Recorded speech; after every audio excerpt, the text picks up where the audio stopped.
The great crystal halls of Nexus Prime sparkled with the light of 1,000 worlds. Representatives from 847 different species filled the massive chambers.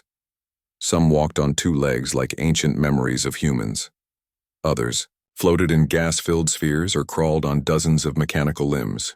The air itself hummed with translation devices turning countless alien languages into something each being could understand. Senator Corvin of the Thraxi Dominion stood at the center podium. His gray skin gleamed under the artificial suns that lit the chamber. Sharp teeth showed when he smiled at the assembled crowd. Today was special. Today they would finally divide the last territories that once belonged to the extinct human race. Fellow beings of the galaxy, Corvin began, his voice carrying through speakers to every corner of the vast space. 50 years have passed since the tragedy that claimed Earth and all human colonies. The solar explosion that destroyed their home system was indeed a terrible loss. Murmurs of agreement rippled through the crowd.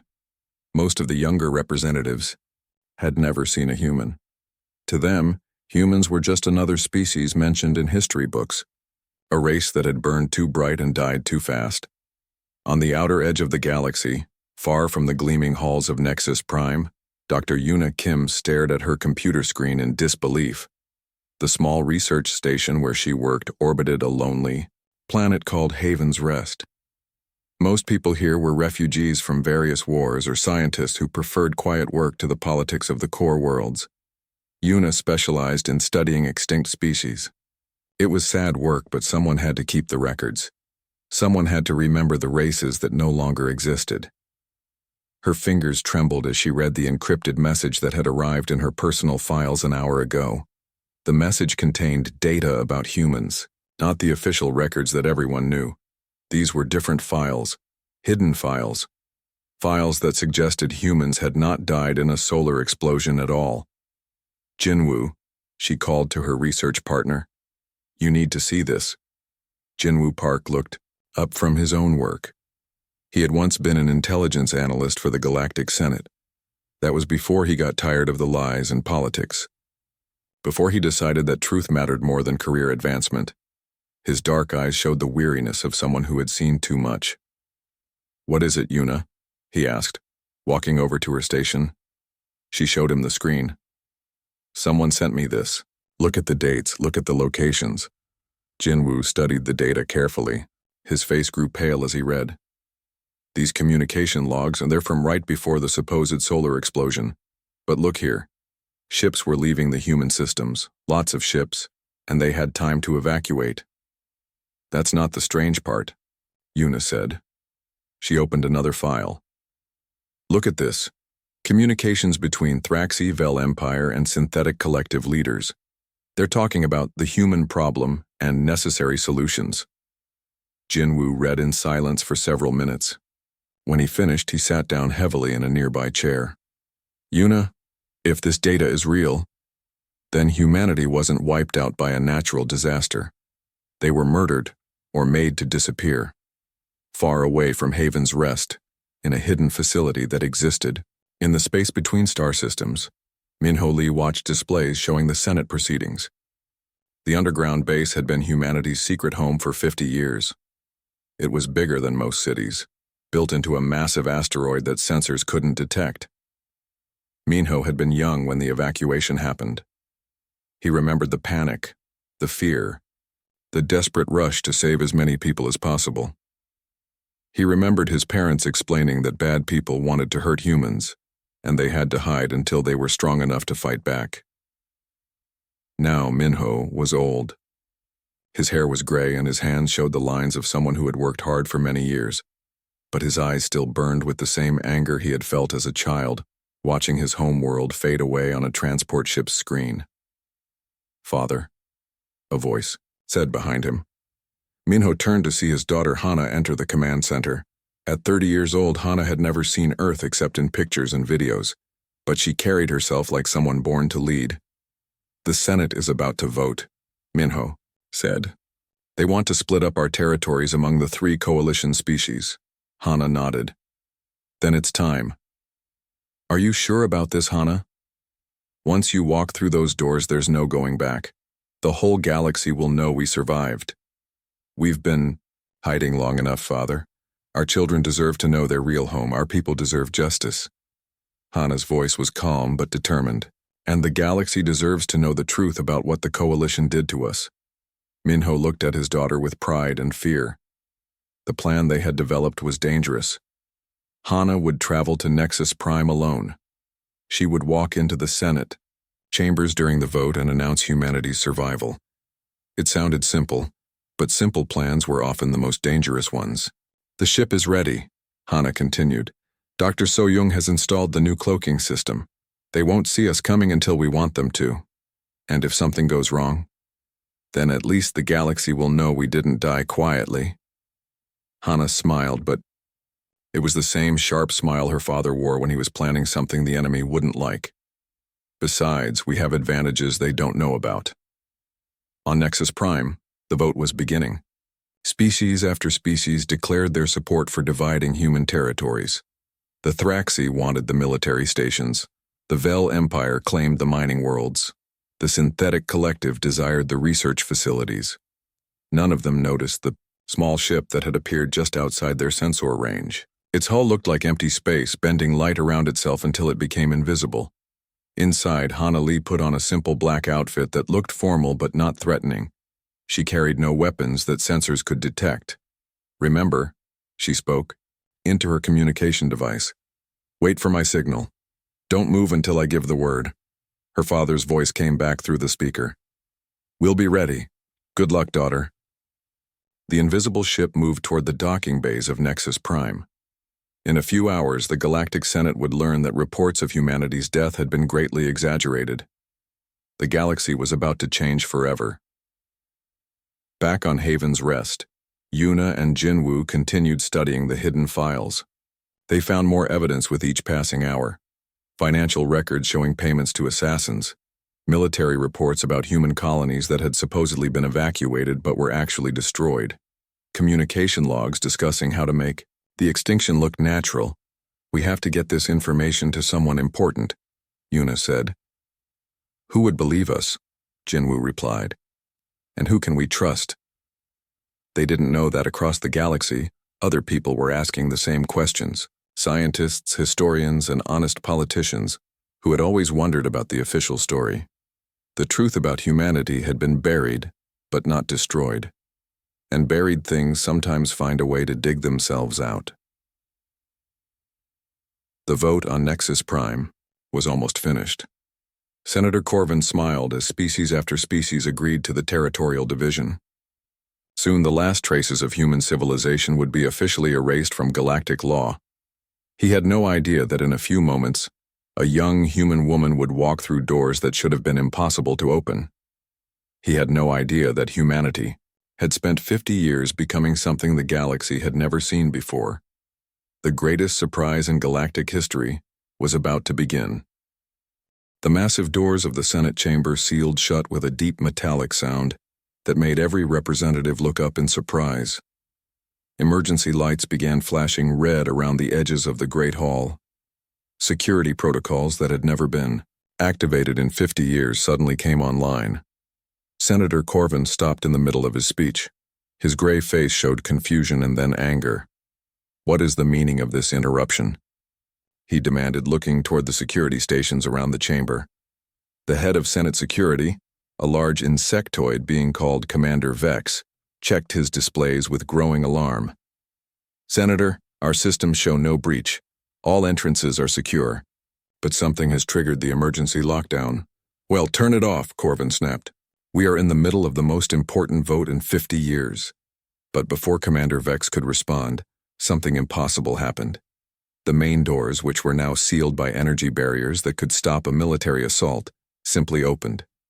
Not with the grinding sound of machinery being forced, but smoothly and quietly, as if the most advanced security in the galaxy had simply decided to step aside. A figure walked through the opening. Human in shape, but that was impossible. Every being in the chamber knew that humans were extinct. They had died when their sun exploded 50 years ago. The official records were clear about this fact. The figure was a young woman with long black hair and dark eyes. She wore simple black clothing that looked formal but not threatening. She walked with confidence, her shoulders straight and her head held high. Most strange of all, she breathed the station's air without any protective equipment. "Security!" Corvin shouted. "Stop that, whatever it is!" 6 security guards rushed toward the woman, their weapons powered and ready. But as they got close to her, something strange happened. Their energy weapons simply stopped working. The eye lights on their guns went dark. Their communication devices fell silent. Even their protective armor seemed to lose power. The woman kept walking toward the center of the chamber. She moved slowly, giving everyone time to see her clearly. When she reached the speaker's platform, she looked up at the hundreds of representatives who were staring at her in shock and fear. "Honorable beings of the Galactic Senate," she said, her voice carrying clearly through the chamber's sound system. "My name is Hana Lee. I am a human being, and I am here to tell you that everything you believe about my species is a lie." The chamber erupted in noise. Representatives shouted in dozens of languages. Some called for security. Others demanded explanations. A few of the older ones, who remembered humans from before the supposed extinction, stared at Hana with something that looked like fear. Chancellor Drex, the ancient leader of the Senate, raised one of his 4 arms for silence. His species lived for thousands of years, and he was old even by their standards. He had been in charge when the news of humanity's extinction first reached the Senate. "Impossible," Chancellor Drex said, his voice shaking with age and surprise. "Humans died 50 years ago. We have the reports, we saw the evidence. Their sun went nova and destroyed their entire system." Hana smiled, but it was not a friendly smile. "Did you see it happen, Chancellor? Or did you see reports from the same 3 species who are now dividing up our territories?" She gestured toward the sections where the Thraxi, Vel Empire, and Synthetic collective representatives sat. "Ask them, Chancellor. Ask Senator Corvin if he has ever actually seen evidence of our sun exploding." Corvin stood up, his sharp teeth showing in an angry grimace. "This is some kind of trick. A shapeshifter or a clone. Humans are extinct, are we?" Hana asked calmly. She touched something on her wrist, and suddenly every display screen in the chamber came alive with data. Communications logs, financial records, military reports, video recordings, all of it showing the truth about what had happened to humanity. Beings in the chamber watched in growing horror as the evidence played out before them. They saw recorded conversations between coalition leaders planning humanity's disappearance. They heard discussions about making the extinction look natural. They watched footage of human colonies being attacked by coalition forces. "For 50 years, Hana said as the evidence continued to play, "you have believed that humans died in a natural disaster. The truth is that we were the victims of attempted genocide. The coalition species decided that humanity was growing too powerful, too fast, so they tried to erase us from existence. Commander Vex finally managed to get some of his security systems working again. How are you doing this?" he demanded. "How are you controlling our networks?" "We have had 50 years to develop new technologies," Hana replied. "While you grew comfortable with your lies, we grew stronger. Much stronger." She touched her wrist device again, and new images appeared on the screens. Cities built inside, asteroids, ships that looked unlike anything the galaxy had seen before. Humans working, learning, building, surviving. "We did not die," Hana announced. "We hid. We planned. We prepared. And now we are ready to take our place in the galaxy once more." Emperor Yulvin of the Vel Empire stood up from his golden chair. His species valued wealth above all else, and he had been looking forward to claiming the rich mining worlds that had once belonged to humans. "Even if this is true," Emperor Yulvin said, "it was 50 years ago. Those territories have been abandoned. We have legal claims now." "Legal claims based on lies," Hana replied. "Tell me, Emperor, how legal is a claim based on genocide?" The word hung in the air like a physical thing. Genocide, the worst crime known to galactic law. Species that committed genocide were banned from the Senate, their territories given to their victims, their leaders put on trial for crimes against all life. "You have no proof of genocide," Corvin said, but his voice sounded less confident than before. "Don't I?" Hana asked. She touched her device once more, and the screens showed something that made several representatives cry out in horror. Footage of coalition ships destroying human colonies. Records of orders to leave no survivors. Communications about final solutions to the human problem. Chancellor Drek stared at the evidence with his ancient eyes. If this is true, he said slowly, then the coalition species have violated every law of galactic civilization. It is true, Hana said. And we have much more evidence where this came from. 50 years worth of evidence, carefully preserved and documented. She walked to the center of the chamber and stood where Senator Corvin had been giving his speech. Just minutes before. I am here to inform the Senate that humanity officially reclaims all territories that were stolen from us. We demand the immediate withdrawal of coalition forces from our worlds. We demand full restoration of our Senate seats. And we demand justice for the crimes committed against our people. And if we refuse? Corvin asked, trying to sound threatening. Hana's smile grew wider, and for the first time it looked genuinely dangerous. Senator Corvin, she said, I walked through your most secure doors like they were made of paper. I disabled your weapons, with a thought. I took control of your networks without breaking a sweat. I am one human alone and unarmed, standing in a room full of beings who want me dead. She paused and looked around the chamber, meeting the eyes of hundreds of alien representatives. Do you really think we came here without a plan? As if summoned by her words, every sensor in the chamber began detecting something impossible. Ships, hundreds of them, surrounding Nexus Prime in a perfect formation. Ships that had appeared out of nowhere, as if they had been invisible until this moment, which, as it turned out, they had been. 30 days, Hana said as alarms began sounding throughout the station. The coalition has 30 days to withdraw from our territories and prepare for justice. After that, we will take back what is ours by force. She began walking toward the doors, which opened for her as smoothly as they had before. This session is adjourned, she called over her shoulder, and gentle beings, humanity has returned. The emergency meeting room deep within Nexus Prime had never seen three species work together so quickly.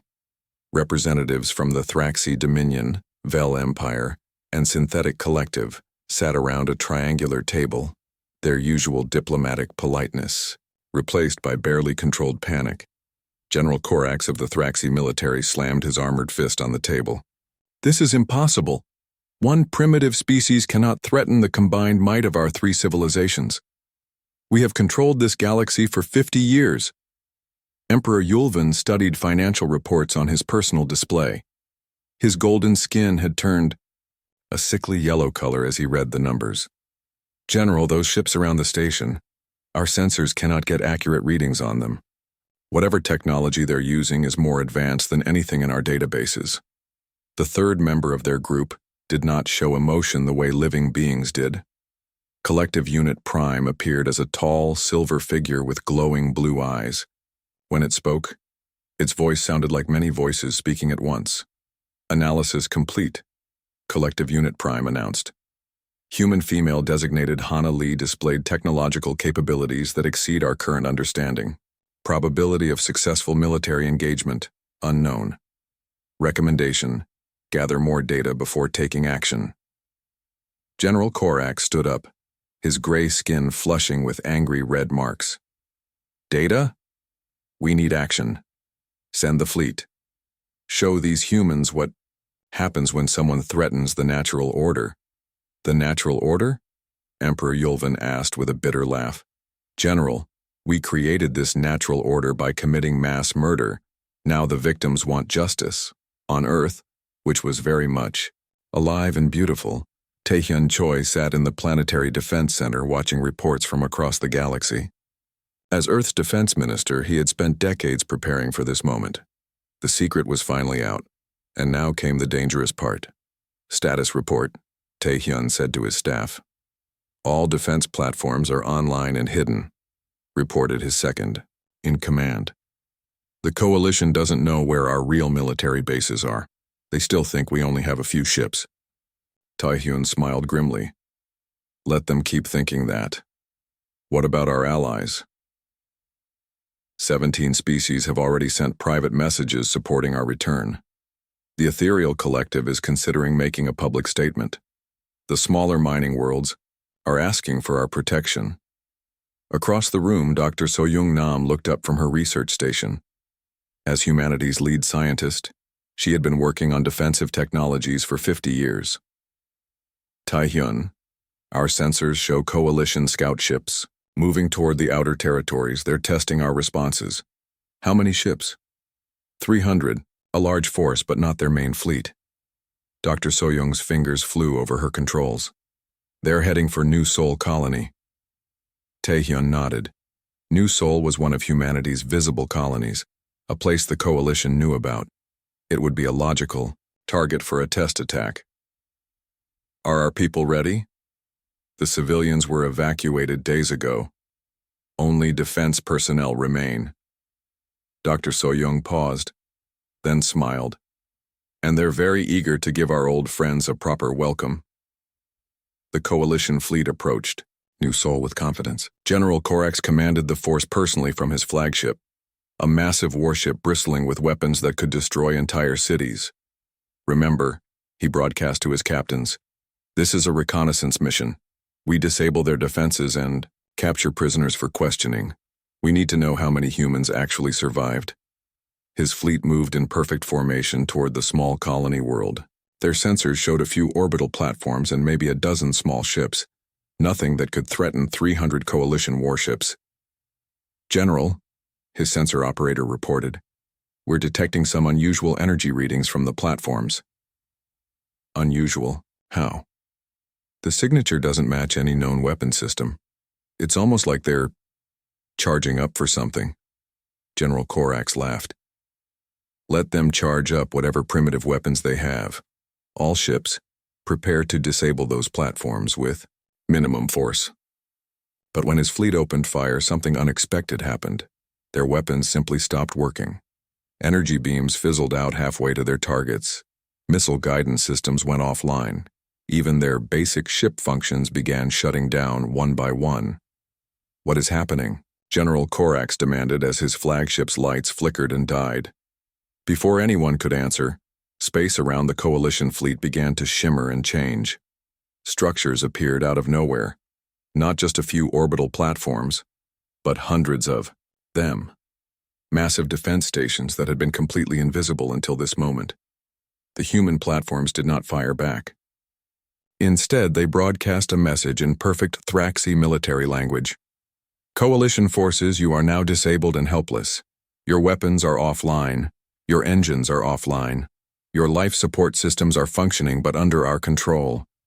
General, Korax stared in horror as his entire fleet drifted powerless in space, surrounded by human defenses that had appeared like ghosts. This is impossible, he whispered. No species has technology this advanced. We do now, came the human response. General Korax, you have been testing our defenses for 50 years. Did you really think we spent all that time doing nothing? Back on Nexus Prime, Hana Lee sat in a comfortable guest room that was technically a prison cell.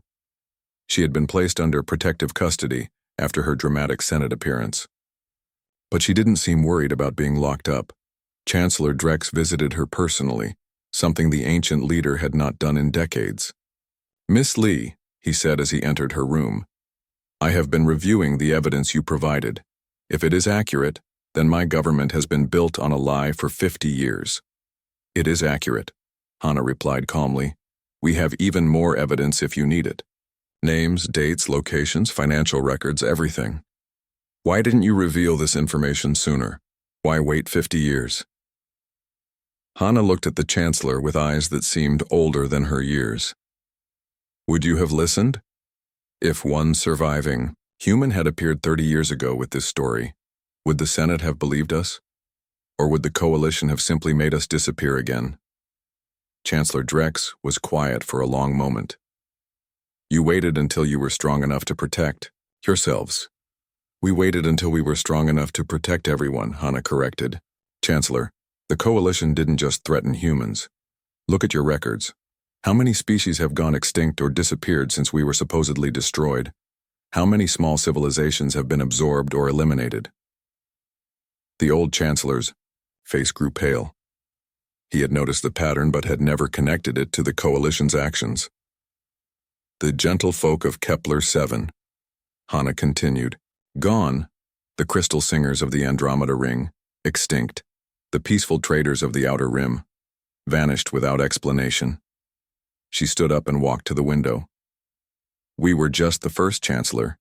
The Coalition has been slowly taking over the galaxy, one species at a time.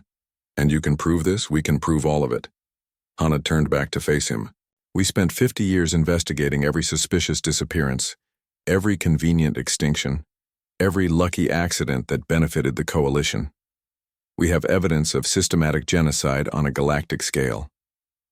Chancellor Drek sat down heavily, in a chair. If this is true, then the entire structure of our government is built on murder. Yes, Hana said simply. But it doesn't have to stay that way. News of the failed attack on New Sol spread across the galaxy faster than light-speed communication could carry it. The Coalition's mighty fleet had been defeated without a single shot being fired. The humans had not destroyed the ships or killed their crews. They had simply made them powerless and helpless. It was a demonstration of mercy and strength that shocked every species in the galaxy. The Coalition was not invincible. The humans were not extinct. And the balance of power that had controlled galactic civilization for 50 years was about to change. On his disabled flagship, General Korax received a personal message from Earth. It was from Taehyun Choi, whom the Coalition had believed dead for decades. General, Taehyun said in the message, your crews are safe. Your ships are undamaged, but they will remain under our control until you withdraw from all human territories. He paused, and his expression became serious. We learned something important during our exile, General. We learned that mercy is not weakness. Today we showed you mercy. Tomorrow, if you continue to threaten innocent beings, we will show you justice. The message ended with coordinates for a neutral station where Coalition forces could be safely recovered. It was signed simply, the Human Defense Force. Still here, still watching, still human. For the first time in 50 years, the Coalition faced an enemy they could not bully, bribe, or destroy, and that enemy was offering them a choice, justice or mercy. But either way, the age of Coalition dominance was over. Seung-Hoon Kang had been living a lie for 30 years. To everyone who knew him, he was just a simple trade coordinator who helped small species navigate galactic commerce laws. In reality, he was humanity's most important secret agent, building networks of allies who had never forgotten the truth about human extinction. Now, sitting in a hidden meeting room on the trade station Deep Harbor, Seung-Hoon activated communication devices he had planted across the galaxy decades ago. It was time to call in 50 years of favors, friendships, and carefully built trust. Friends, he said into his encrypted transmitter, the day we have been waiting for has arrived. Humanity has revealed itself to the galaxy. Now we need your voices to help tell the truth. The first response came from the ethereal collective, beings of pure energy who rarely spoke to physical creatures. Their voice sounded like wind chimes in a gentle breeze. Seung-Hoon Kang of the Hidden Humans, they said. We have waited long for this moment. The collective remembers the threats made against us when we refused to destroy evidence of your people's survival. We are ready to speak the truth. More responses came in quickly. The peaceful miners of Asteroid Belt Gamma, the deep ocean dwellers of Aquatic 7, the night flyers of the Dark Moon systems, species after species that had been bullied, threatened, or intimidated by the Coalition, but had secretly preserved evidence of humanity's true fate. On Haven's Rest, Dr. Yuna Kim and Jinwoo Park worked frantically to prepare for their journey to Nexus Prime. The data they had discovered was just the beginning. With Seung-Hoon's network now active, evidence was pouring in from across the galaxy. Look at this, Yuna said, showing Jinwoo a new file. The singing crystals of Harmonic Prime. They recorded every Coalition meeting that took place on their world. They've been saving the recordings for 50 years, waiting for someone who would believe them. Jinwoo shook his head in amazement. How many species knew the truth? More than we imagined. The Coalition was thorough in their main cover-up, but they couldn't threaten everyone. Small species, peaceful species, species the coalition thought were too weak to matter. Yuna's voice grew stronger. They all kept records. They all remembered. They were just waiting for someone strong enough to stand up to the coalition. Their ship, loaded with terabytes of evidence and 47 representatives from different species, launched toward Nexus Prime. It was time for the galaxy to hear from more than just humans about what the coalition had done. Meanwhile, Jae-hoon Song was having the most enjoyable day of his career. As a human spy who had spent decades infiltrating coalition intelligence networks, he had access to files that could destroy governments. Now, with humanity's return public knowledge, he could finally use that access.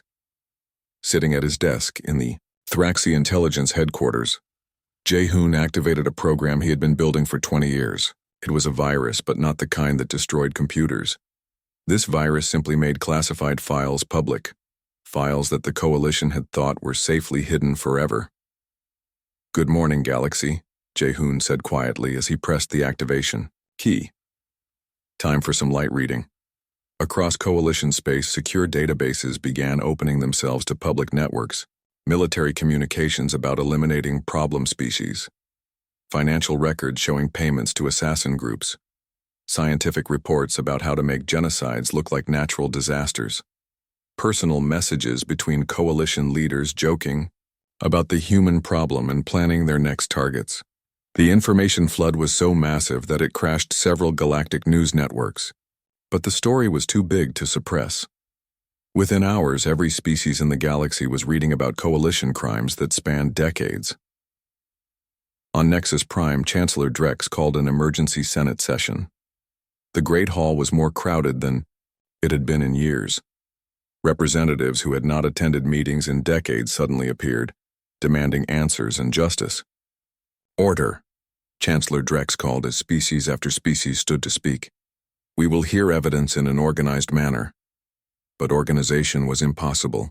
The ethereal collective materialized in the center of the chamber, their energy forms glowing, with anger that made the air itself crackle with power. "We speak for those who cannot speak," they announced in their wind chime voices. "The coalition threatened to destroy our home dimension if we revealed the truth about human survival. They told us that energy beings had no right to interfere in physical matter politics. The deep ocean dwellers had sent their representative in a massive water tank.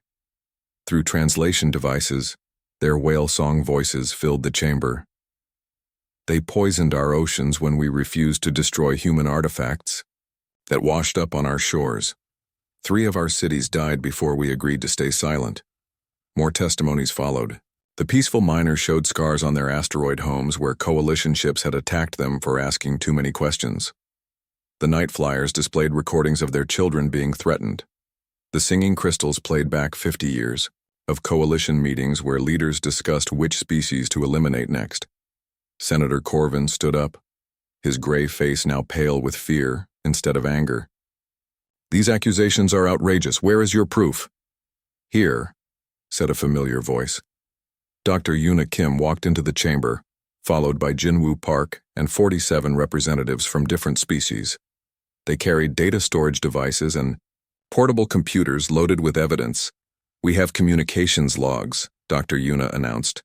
"Financial records, military reports, personal messages, video recordings, audio files, biological evidence from destroyed worlds, archaeological proof from supposedly extinct civilizations." Jinwoo set up a display screen and began showing the evidence. "This is a recording from the Thraxi High Command, dated 15 years ago. They're discussing which species to target next after the humans." The recording played General Korax's voice clearly. "The tree shepherds of Forest World are asking too many questions about the human extinction. Perhaps they should suffer a similar fate. Make it look like a disease outbreak." Gasps echoed through the chamber. The tree shepherds had indeed suffered a plague 15 years ago that had nearly wiped them out. Only a few thousand had survived. "And here," Dr. Yuna continued, showing another file, "we have Vel Empire financial records showing payments to the Assassin Guild of the Void Sector.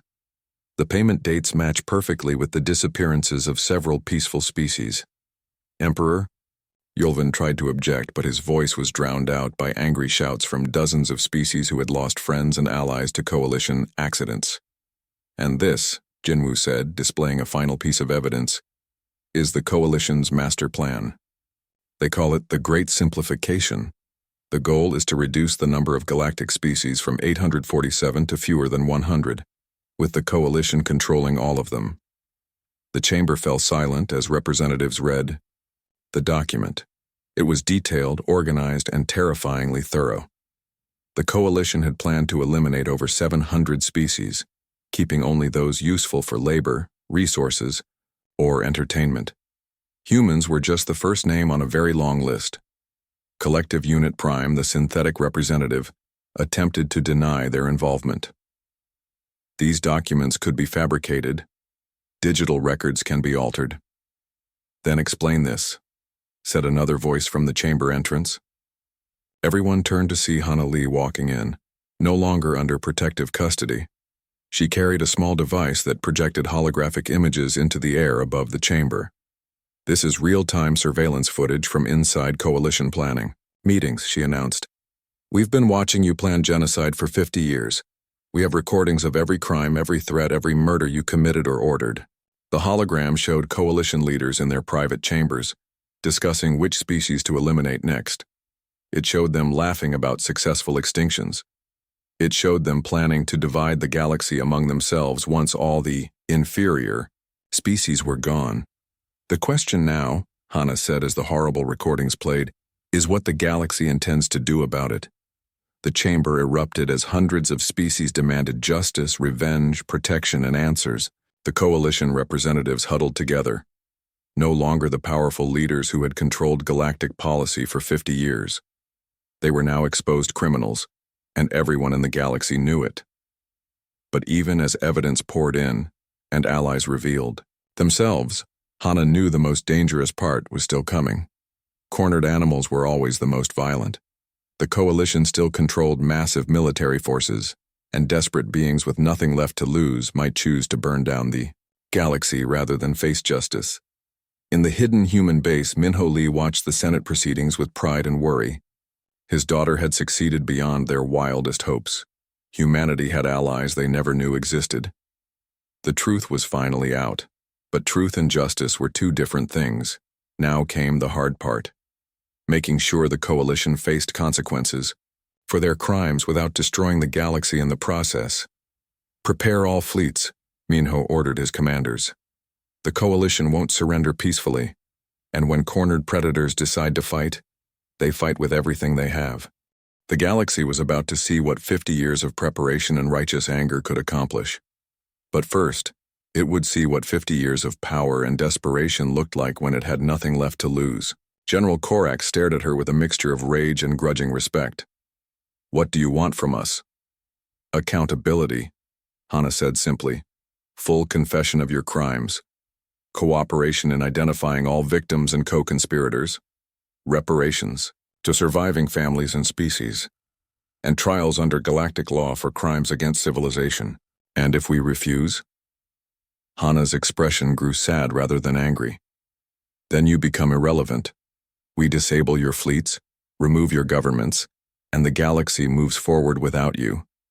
Your people can choose new leaders who understand that civilization is built on cooperation, not conquest. On the bridge of the Hidden Sun, Commander Daye watched the standoff with growing tension. Her crews were ready for battle, but she hoped it wouldn't come to that. Humanity had learned too much about the cost of violence to choose it as a first option. Commander, her sensor officer reported, the Thraxi ships are powering down their weapons. Several Vel Empire vessels are requesting permission to surrender. Daye nodded grimly. The coalition was fracturing as individual captains and crews realized they were facing impossible odds for leaders who had lied to them for decades. Open channels to all coalition personnel, she ordered. Not the leaders, the ordinary soldiers, and workers. Her message went out on frequencies that bypassed command structures and spoke directly to coalition crew members. Attention, brave beings serving in coalition fleets. You have been told that humans are terrorists and criminals. You have been ordered to fight a war to defend your homeworlds from our aggression. She paused, letting her words reach thousands of Coalition personnel who had never heard the human side of the story. I want you to know that we do not consider you our enemies. You are victims of the same lies that convinced the galaxy we were extinct.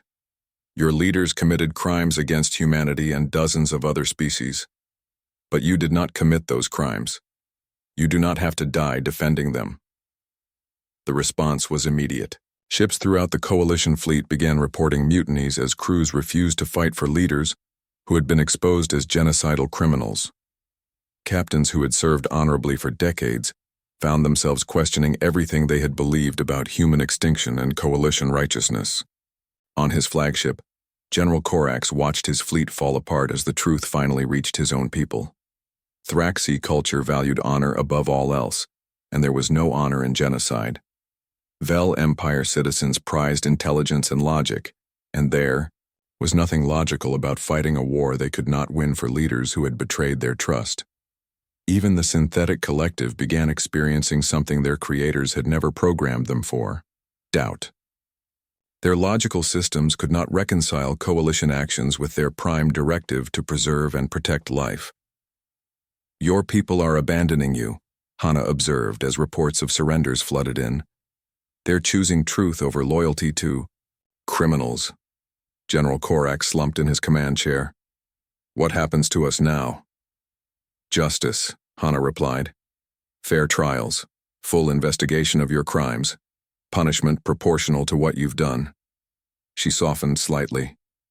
And the chance for your species to rebuild their reputations through honest cooperation with the galactic community. And if we're found guilty, then you face the consequences. But your people, your innocent civilians, your children who had nothing to do with these crimes, they get to be part of the galaxy's future. A better future than the one you were building. Emperor Yulvin's voice crackled over the communication system from his own ship. I formally surrender the Vel Empire fleet and request safe passage for my crews to neutral territory. Collective Unit Prime followed moments later. The synthetic collective acknowledges superior human capabilities. We request negotiation of surrender terms. General Corax looked around his bridge at crew members who were staring at him with expressions of disappointment and shame. These were good soldiers who had believed they were serving a righteous cause. Now they knew better. The Thraxi Dominion surrenders, he said quietly. I take full responsibility for my actions and request that my crews be treated as prisoners of war, not criminals. Daya Lim's voice came through the speakers with genuine relief. All Coalition forces, power down your weapons and prepare to be escorted to neutral stations. Your crews will be treated with honor and respect. Your leaders will face justice through proper legal channels. Throughout the galaxy, beings watched in amazement as the most powerful military alliance in known history surrendered without firing a shot. Humanity had won not through superior firepower, though they clearly possessed it, but through superior moral authority. The hostage crisis was over.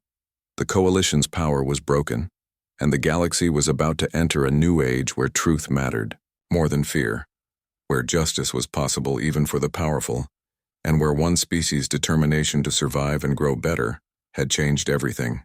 But the hardest part still lay ahead, building something better from the ashes of 50 years of lies. And that would require not just human determination, but the cooperation of hundreds of species learning to trust each other again. As Hana, Lee transported back to the human fleet, she carried with her the hopes of a galaxy ready to heal. The age of the Coalition was ending. The age of true galactic civilization was about to begin. 6 months after the surrender at Nexus Prime, the galaxy was a very different place. On the waterworld of Peaceful Current, former Thraxi General Corax stood before a tribunal of judges from 12 different species. His gray skin had lost its military bearing, and his once proud armor had been replaced with simple civilian clothes. General Corax, said Judge Harmony of the Ethereal Collective, her voice like gentle wind chimes, you have confessed to ordering the deaths of 47 million beings across 8 star systems. You have admitted to falsifying evidence about human extinction. You have acknowledged planning the elimination of over 300 species. Korax nodded slowly. I have, Your Honor, and I take full responsibility for my actions. The trial had lasted 3 months.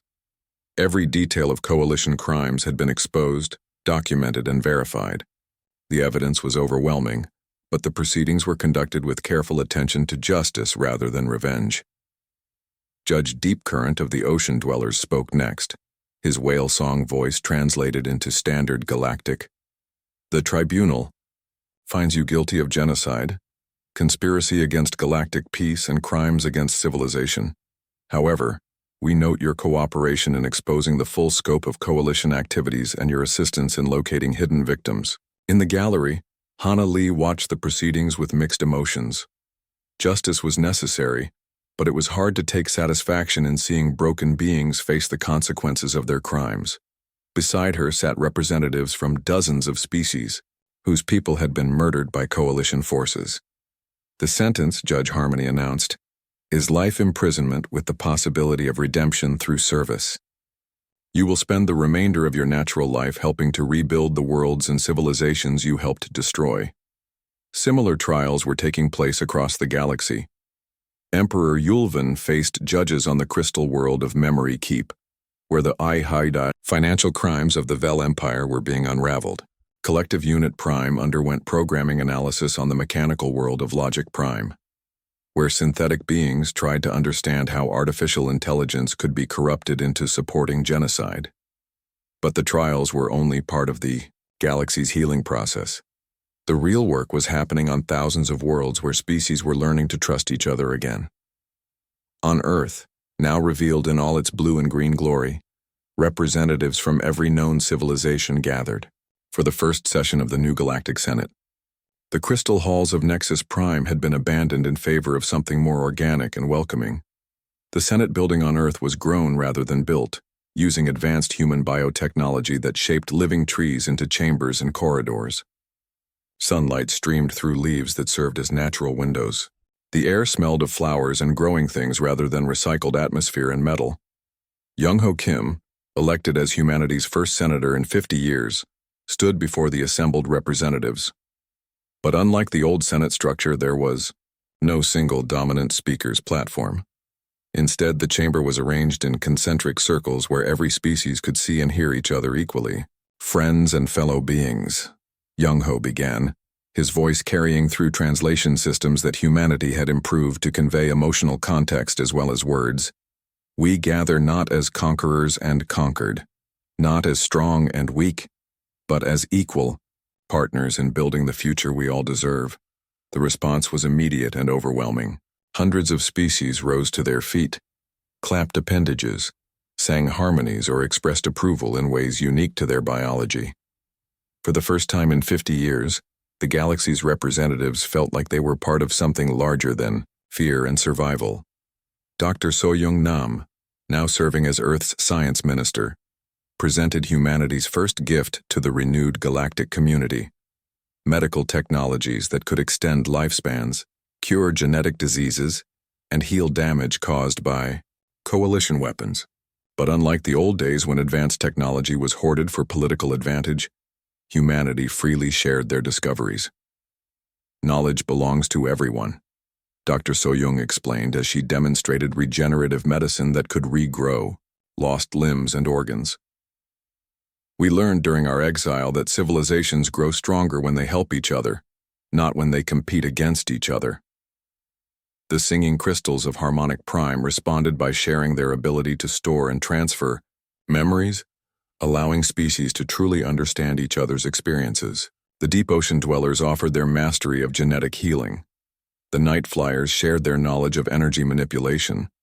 For the first time in galactic history, advanced species were competing to be the most helpful rather than the most powerful.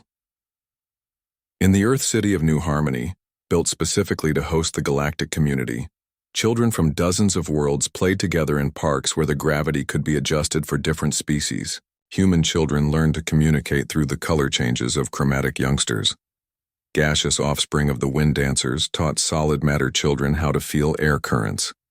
Crystal children of the singing species created music with biological children who could hear it. Dai Lim, now Admiral of the Combined Galactic Defense Force, oversaw the integration of former coalition military units with new volunteer forces from across the galaxy. The Thraxi warriors, once driven by honor-bound aggression, found new purpose in protecting the weak rather than conquering them. Vel Empire technical specialists used their financial expertise to rebuild destroyed economies instead of exploiting them.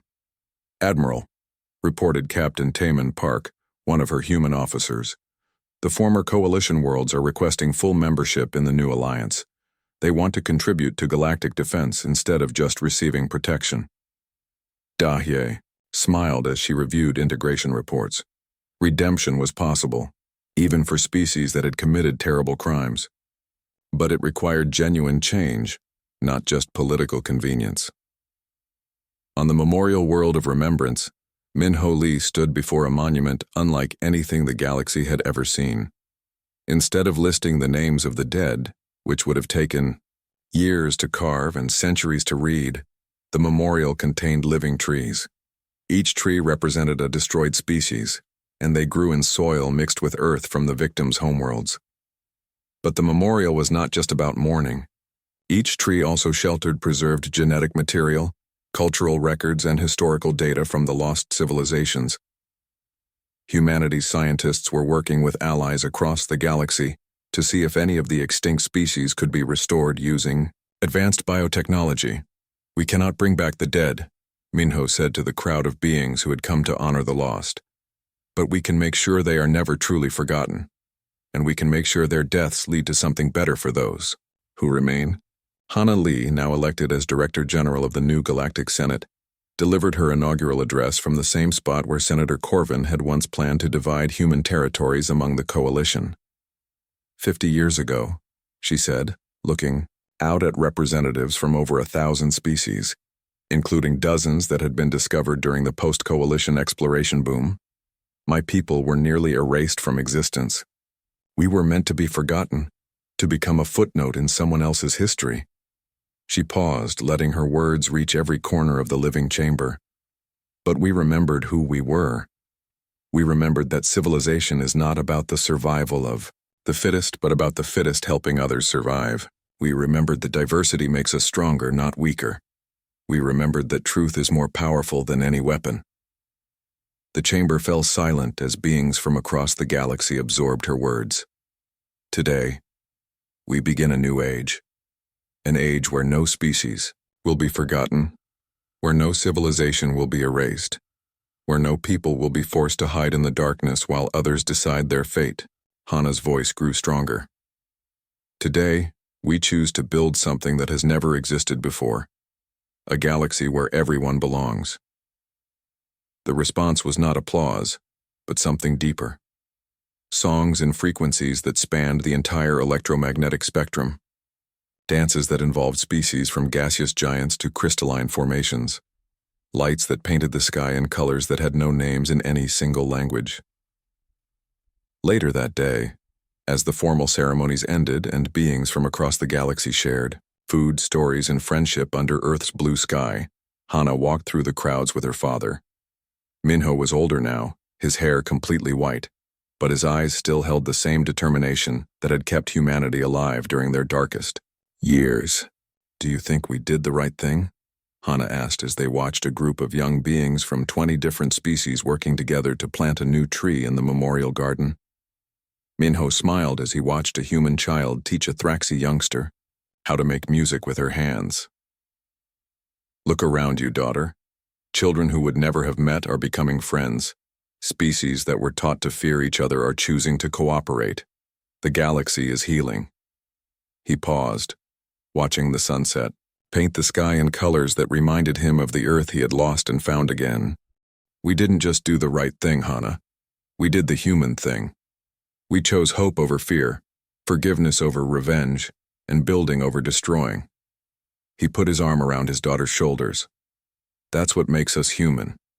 Not our technology, not our strength, but our refusal to let darkness win." As night fell over Earth, the lights of 1,000 different ships twinkled in orbit like new stars. Each ship carried beings returning to their homeworlds with stories of cooperation, friendship, and possibility. They carried seeds from Earth's gardens, copies of human art and literature, and most importantly, the knowledge that they were not alone in wanting to build something better. The memorial to the lost 50 years stood quietly in the moonlight, its inscription visible in the gentle glow of bioluminescent plants. Never again shall truth be buried, nor shall any people be forgotten. But around the memorial, new growth was already beginning. Gardens planted by children from across the galaxy, art created by species working together, music composed in harmonies that no single world could create alone. The age of fear was over. The age of hope had begun. And at its heart was a simple truth that humanity had learned in their darkest hour. Civilizations were not measured by their ability to destroy, but by their capacity to build something beautiful from the ashes of what came before. The galaxy had found its way home.